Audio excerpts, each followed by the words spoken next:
Okay, so with mushroom stock, you have to filter it. Mushrooms are dirt. They grow in the ground. They're dirty. So I saw where people were using coffee filters to get all that sediment out of the broth and into jars.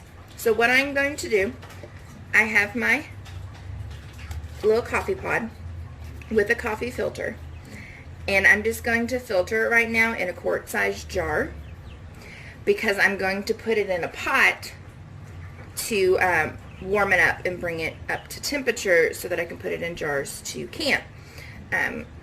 Hot jars, hot water. So you want to always, I want to always keep my liquids hot when I put them in my pressure canner and water bath canner. But this will be a pressure can demonstration. So what I'm just going to do is I set that on top of there. Let me move my coffee. It's still pretty early here. And I'm just going to pour it in here. Look how beautiful this is.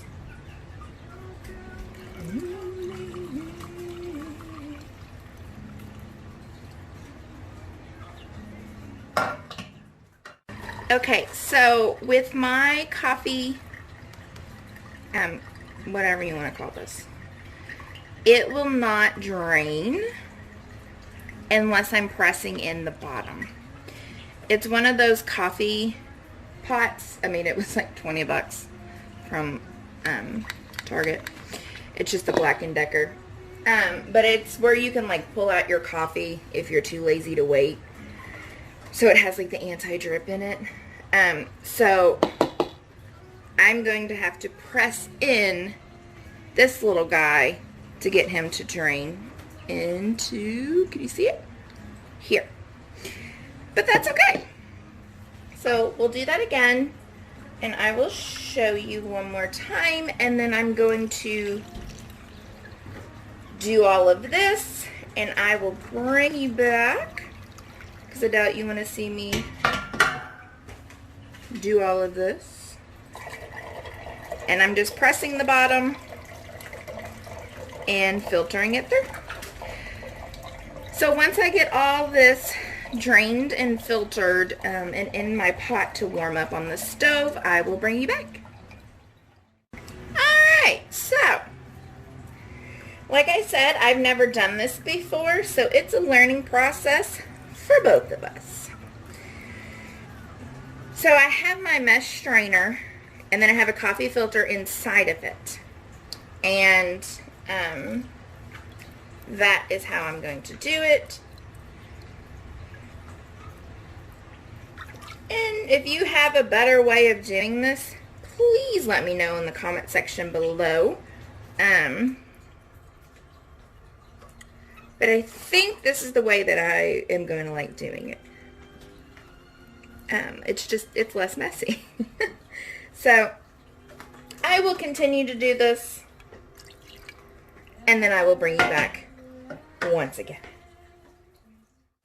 So I have heated the broth up, or stock, I should say, in my 6 quart and 7.5 quart, but you can't see the 7.5 quart.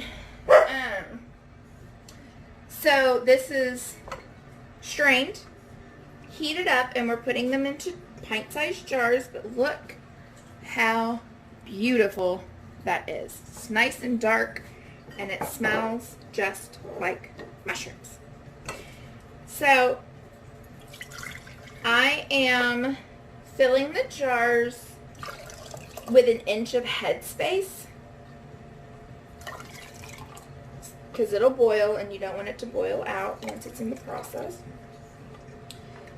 Once I get all of my jars filled, I will wipe the rims, put the lids and rings on, and put them in my canner. So I will bring you back when everything is ready to be loaded in my canner. I am using the Big Mac Daddy one, the one that holds 18 pints, or I'm sorry, 16 pints, because I don't want to do 2 batches. So hopefully it all fits in there. But if I have more than that, I'm perfectly fine with that. This will be great in like soups and stews and beef stroganoff and like a gravy to put over your Salisbury steak and mashed potatoes. Oh, it's going to be delicious. I'm half tempted to make like a vegetable soup today with this, but it's not on my meal plan. With the jars being filled with the 1/2-inch headspace, I'm sorry, with the inch headspace, inch headspace,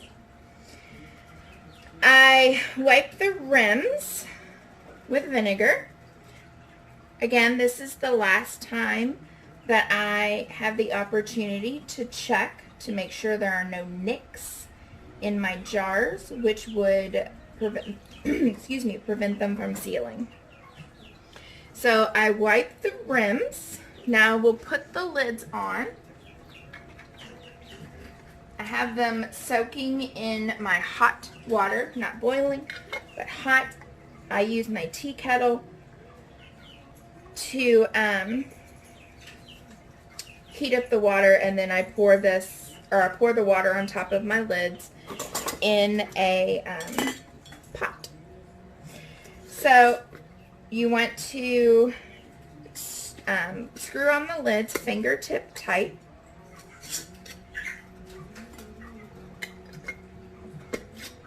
Again, no hulking, just fingertip tight.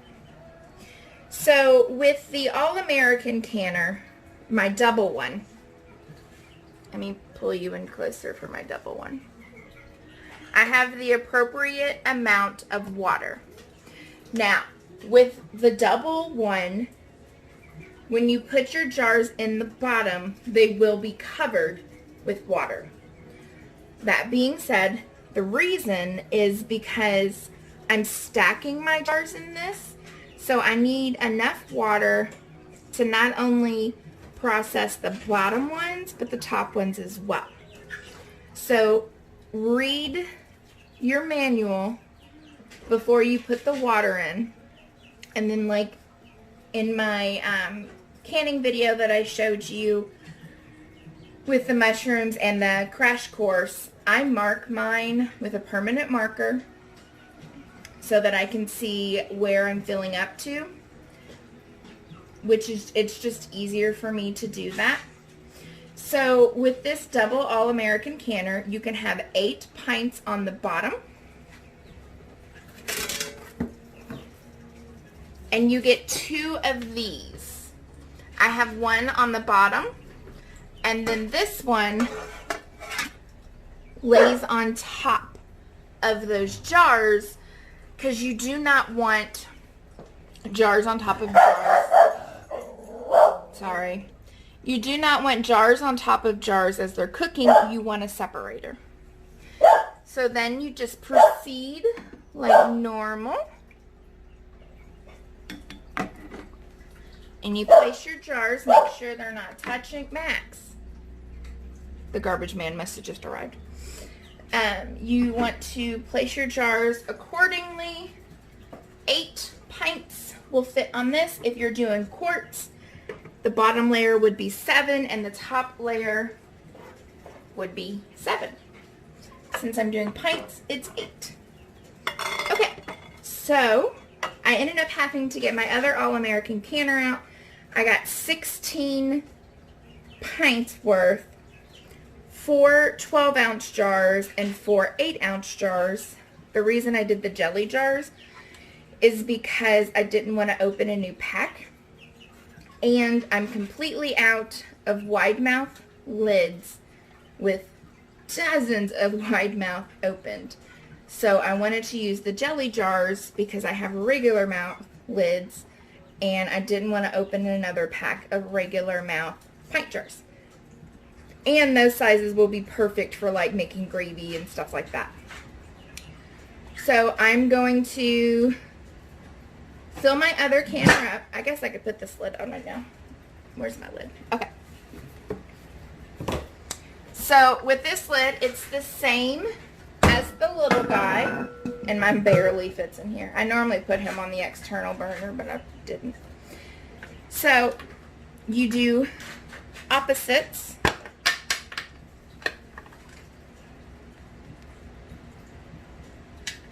And then opposites.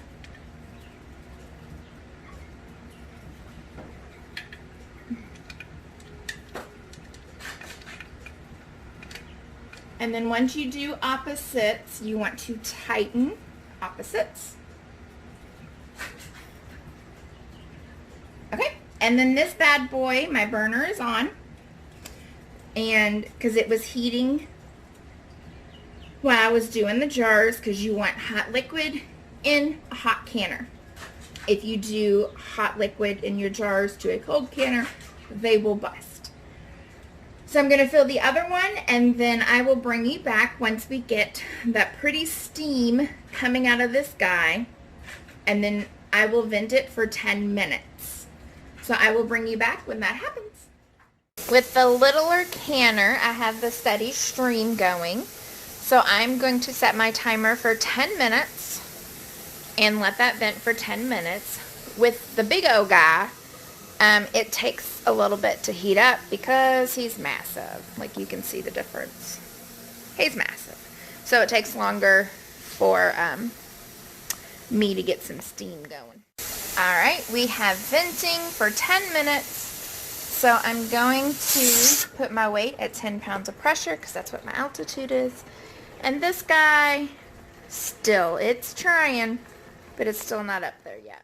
Now that we are jiggling, and we are at 10 pounds of pressure, I'm going to set a timer for 30 minutes and let this pressure and cook for 30 minutes. We finally got steam on the Big Daddy. You can't really see it on camera, but you can hear it when I do my ham. So I have the timer set for that as well. So the canners are finished, and they've come down off of the pressure. They're at 0. So I am going to open and take a look. First, you want to take off your weight.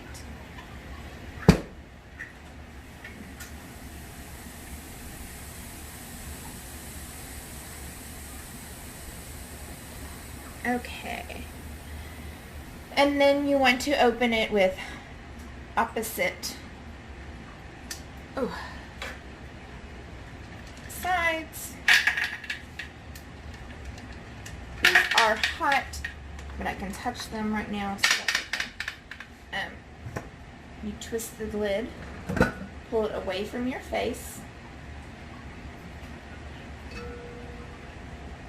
and then you pull it off. And there's these jars. So I'm going to pull them out of the canner. Ooh, look how beautiful that is. So pretty. So I have them on a towel over here on my counter, and I will let them set for 24 hours just like I did the mushrooms. When you are pulling jars out of your canner, make sure that you don't tilt them. Sometimes they'll have water on top. You can always just wipe that water off. You do not want to tilt them just in case the liquid contents inside gets under the lid and doesn't seal properly, because they are still sealing. They haven't fully sealed yet. Once they come up to room temperature, then they will suction in. So, excuse me, just make sure that you're not tilting when you pull these out. But again, this is a how I do it, not a how to do it.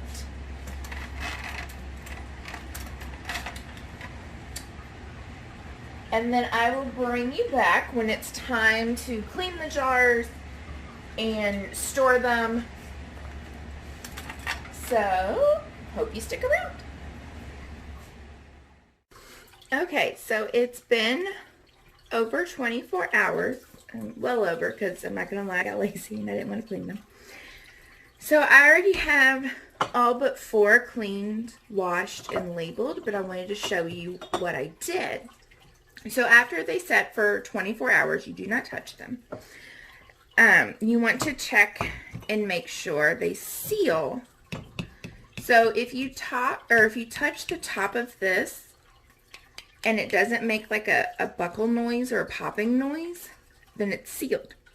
When you so after you pull them out, you have to wash off all the gross from the jar, and if you didn't put vinegar in it, then it would have like a white film, like mine kind of has it, but you want to wash all that off. Now, when you store your jars, you do not store it with the ring, because if you store it with the ring, like this, and say you don't clean it and you just put it back,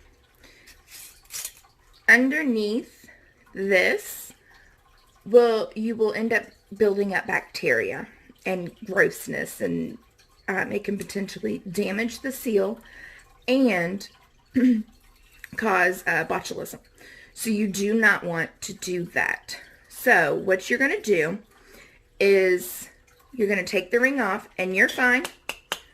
Like, it's sealed. The only way I can get this off now is to pop it with a knife or a can opener. Some people have really strong fingers and pop it off. I don't know how they do that. But, yeah. So we're going to wash these. And we're going to wash the rings as well. So what I do is I just put them in here. Sometimes I fill the sink with hot soapy water and vinegar, but my sink stopper is broken, so I can't do that. I'm trying to put you up better, but I don't think it's gonna work. Sorry. Oh, it's such a Chevy. Okay, so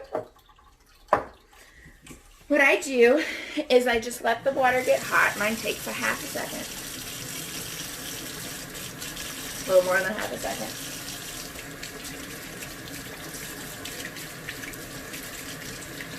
Okay, so I use soap. Some people use vinegar as well. I'm not today, because like I said, my sink isn't stopping up. So you want to wash around your jar to get up all the film and the gross water and stuff like that. And then I pay extra close attention to the rim up here to make sure that I get all the gross out. And then I wipe the top of it with the rough side. And then you just rinse it. And then you repeat the process. You want your jars as clean as possible. This does not hurt it. If you sealed it properly, no water is getting in them. And you always want clean jars on your shelf, especially if you do like meats with grease and stuff. Yeah, you want it, and you're not gonna be able to get everything off. Like, I don't know if you can see this. Look at this. It's on there. But that's okay. So here's our last jar.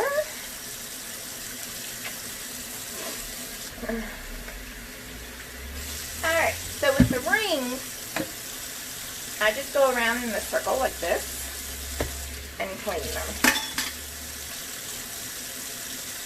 And that gets like the grossness off and ready for your next canning session. Because you don't want these to be gross and rust either. Okay.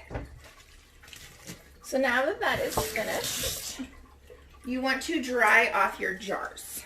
I do not let mine air dry because that can cause rust on the rings and you don't want that. So I just take and just go in a circular motion, and I pay very close attention up here, like I put a lot of pressure, and then I wipe the rim. And then with the rings, you do not want them to air dry because they will get rust. Like this is already getting some rust, but you can reuse your rings over and over and over until they get gross and rusty or bend. And I just do this to ensure that it's dry. So I hope this video was very informational and that you enjoyed it. And remember, this is how I can, not how you should can. Please do your research. And always, don't forget to like and subscribe. And remember, you're amazing and you've got this.